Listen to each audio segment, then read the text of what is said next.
Hi friends! 'Avatar 3 the fire and ash' movie అయితే too good ఉందసల. Especially fire clan కోసం design చేసిన fight సీక్వెన్స్‌లయితే చాలా చాలా బావున్నాయి.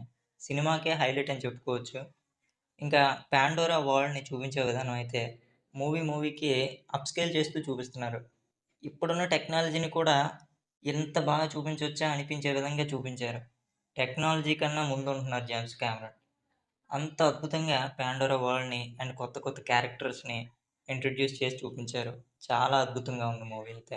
కాకపోతే ఓన్లీ వన్ కంప్లెయింట్ ఏంటంటే, స్టోరీ లైన్ కొంచెం ప్రిడిక్టబుల్‌గా ఉంటుంది.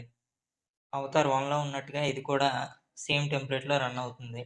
అండ్ సెకండ్ హాఫ్ కొంచెం లాగ్ అయింది. అంతే తప్ప ఇంకా ఏ విధమైన కంప్లెయింట్స్ అయితే లేవు. సినిమా చాలా అద్భుతంగా ఉంది. ఎస్పెషల్లీ విజువల్ పరంగా అదొక అద్భుతం అని చెప్పొచ్చు. Visual wonder.